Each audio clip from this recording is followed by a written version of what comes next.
Good morning. You are listening to UpReach, a morning devotional presented by the Church Street Church of Christ in Lewisburg, Tennessee, to encourage you as you face the opportunities and challenges of today. Let's begin this day together with some inspiring thoughts from God's holy word. In Proverbs chapter 14, verse 4, the writer says, "Where there are no oxen, the manger is empty, but from the strength of an ox comes an abundant harvest." God in the flesh?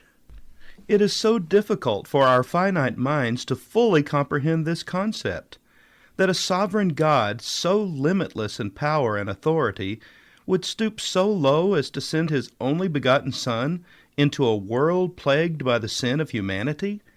However, in Philippians chapter 2, verses 5 through 8, the Bible teaches us that not only did Jesus humble Himself to leave the ivory palaces of heaven and enter a world of woe, but He became fully human and experienced the lowliest of human life for the sake of those He came to save.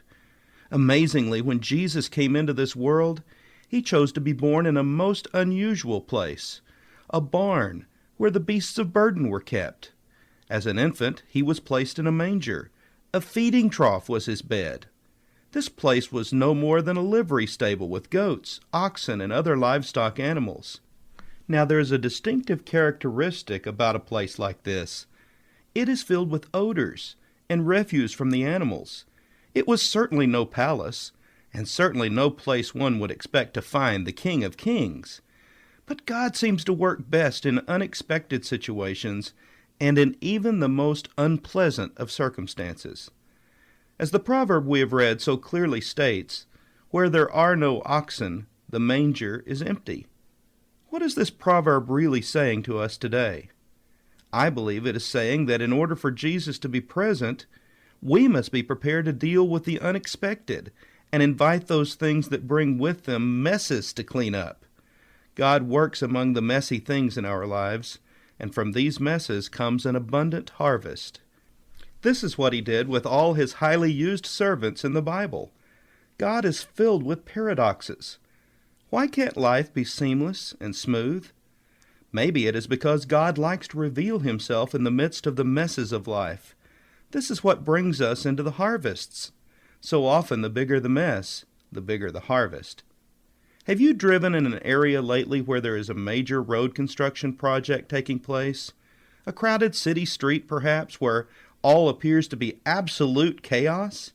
It is inconvenient, it is slow-moving, and tends to get us irritated because it appears we are moving much slower than we would like. It is ugly, and so much of what we see is torn up. But when we look at that same area a few months or years later, we see why the construction was necessary. There was meaning to the mess. It actually made life so much better for those who would use the road. It is often through the messiest of times in our personal life that God reveals His power and His strength in our life. It is during these times when these oxen of hardship have walked into our stable and manger that the greatest harvest is made available to us. However, when we seek to remove the oxen, when we seek to rid ourselves of the odor and the mess, we are fighting against the ultimate work of God. Remember what the proverb we read earlier says, "Where there are no oxen, the manger is empty, but from the strength of an ox comes an abundant harvest." Proverbs chapter 14, verse 4. Remember, God works in smelly stables with empty mangers. This has been UpReach, a presentation of the Church Street Church of Christ in Lewisburg, Tennessee. I am Kyle Bolton, the pulpit minister at Church Street, and I would like to personally invite you to come and share times of Bible study and worship with us each week. We meet every Sunday at 9 o'clock a.m. for our morning worship, followed by our Sunday school for all ages at 10:15 a.m. Then we meet again at 6 o'clock p.m. for our evening worship. We also have a midweek meeting for devotion and Bible study on Wednesdays at 6:30 p.m. I hope to see you there. Have a blessed day.